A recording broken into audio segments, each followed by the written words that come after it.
بسم اللہ الرحمن الرحیم۔ جب میں نے اسے کسی دوسرے مرد کے ساتھ دیکھا، بیوٹی پارلر پر اور طلاق دینے کا فیصلہ کر کے نکلا۔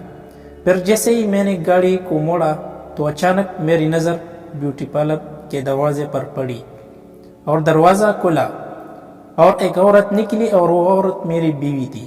اصل میں نے جس عورت کو مرد کے ساتھ دیکھا تھا وہ میری نظر کا دھوکہ تھا۔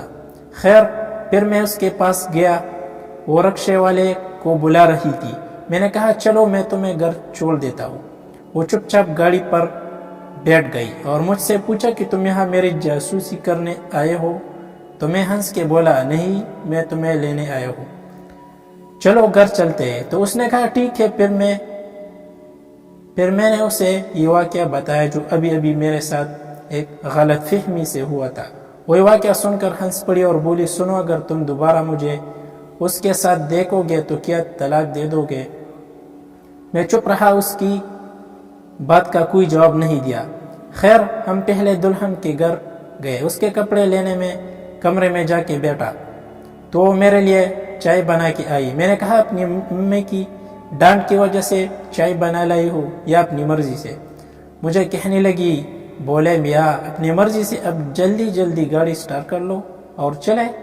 اس وقت وہ بہت خوش نظر آ رہی تھی۔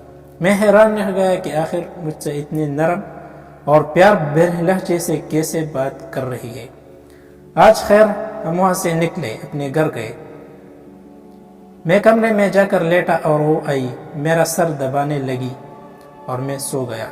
بہت دیر کے بعد جاگا اور دیکھا کہ میرے دلہن ایک کونے میں بیٹھی رو رہی ہے اور اپنے ناخنوں کو زمین پر اس طرح رگڑ رہی ہے کہ ان میں سے خون نکل رہا ہے۔ میں اس کے قریب گیا اور پوچھا کیا بات ہے؟ مجھے آہستہ آہستہ کہنے لگی چلے جاؤ، مجھے اکیلا چھوڑ دو، زہر لگتے ہو مجھے، اور اپنے بالوں کو پکڑ کر اپنے سر کو ہلا کر آہستہ آہستہ پاگلوں کی طرح رو رہی تھی۔ اور میں کمرے سے باہر چلا گیا۔ میں نے سوچا بعد میں پوچھ لوں۔ تھوڑی دیر بعد وہ باہر آئی۔ میں نے سوچا اب جا کے بات کر لوں، آخر مسئلہ کیا ہوا ہے؟ پہلے تو بہت خوش تھی، اب اچانک ایسا کیا ہو گیا؟